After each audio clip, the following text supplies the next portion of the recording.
everyone, welcome back to this channel. It's been a while, but I'm back. Today's video, I'll be addressing some questions and giving some tips that might help you get an accommodation in Canada.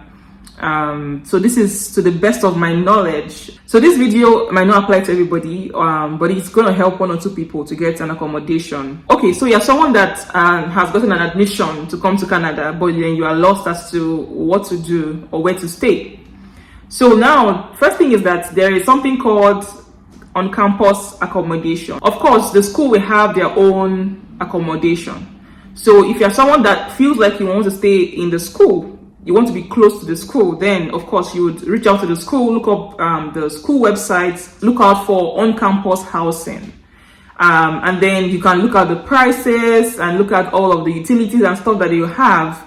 And then look at, you would see if you can afford that or if you actually are interested in that.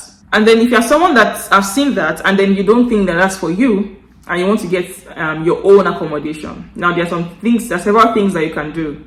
The first thing is that our advice is that if you have somebody that is staying in Canada already, if you have a friend or a family member that's in Canada already, reach out to them and tell them that you would want to stay with them for some few weeks. But during that time, you'll be searching for your own accommodation.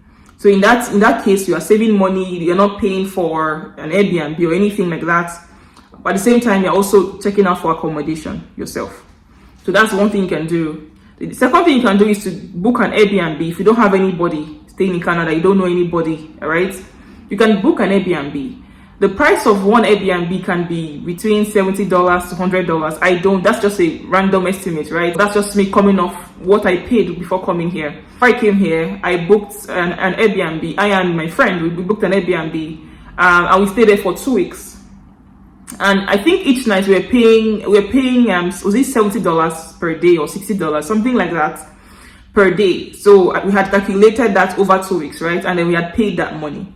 So that's also something that you can do, is that you book that ahead before coming, so you don't have to be stranded here. So then if you want, you can extend the time. If, for example, by 2 weeks you haven't gotten an apartment, you can extend the time if they have a space. So that's something that you can do as well if you don't have a family member to stay with. You can also get an apartment before coming. So I would put some websites that you can check, right? You can check on Facebook Marketplace. You can check on kijiji.ca. So these are sites that you can check to get an accommodation before coming. But this is tricky because you don't know what the accommodation is like. You don't know what the house is like. And sometimes these people lie. They put a very good picture on the sites that is not true. And then you pay for it and then you're here and then you see one small room and you're like, what's this? This is not what I paid for. But you already paid for it. So you're stuck there for maybe a month or so. So it might be best to just, book Airbnb before coming. But again, if you have a friend or if you have somebody that can help you go and check out the apartments, that's also good. So you tell them that you've gotten this place, you're looking out for this place, you saw it on Facebook Marketplace or Kijiji, but you want them to help you go and check it out. Yes, they can do that for you.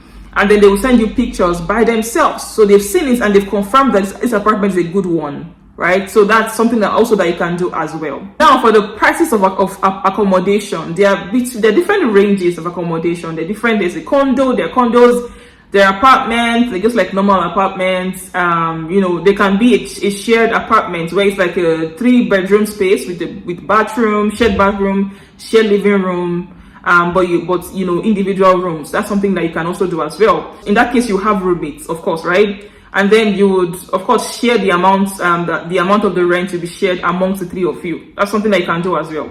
So if you have friends, if you know people that are coming as well with you, you can also talk with them. Let's book an accommodation, together and pay for it. When you come here, again, you will meet people that are also in your shoes that want to get somewhere to stay. You can all discuss together and get an accommodation. That's actually quite cheaper because then you are sharing the rent, sharing the utilities and stuff like that, right? Sometimes it can be somebody that owns the apartment, they're living in the apartment, but then they want to rent out the basement to you. That can be a basement space, right? So basement space will have its own price. A 1-bedroom apartment will have its own price.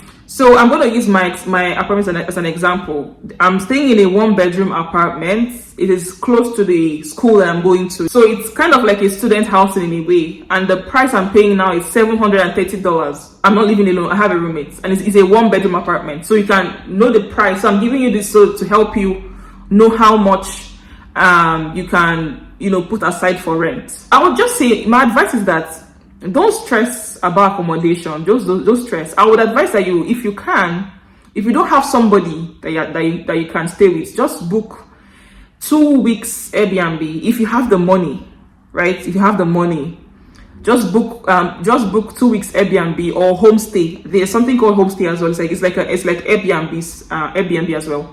So book that, and then once you come here, you can then look out for accommodations. If you have the money, you can do that, right?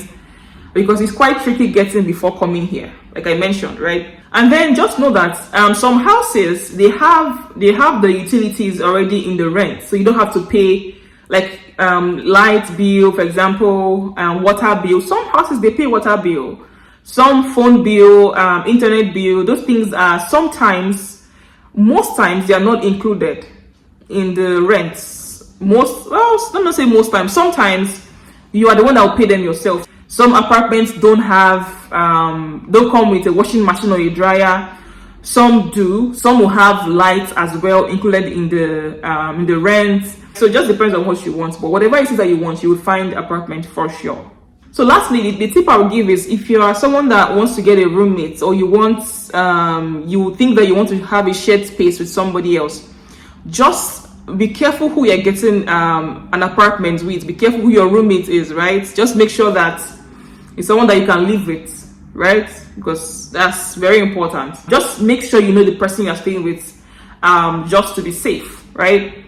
Okay, so that's all I would say for this video. If you have more questions, please ask them in the comment section. I would love to answer them. If you have more tips that you want to share with the people, please put them in the comment section as well. Please like the video, share it, comment, and subscribe to my channel. And I'll see you in my next video.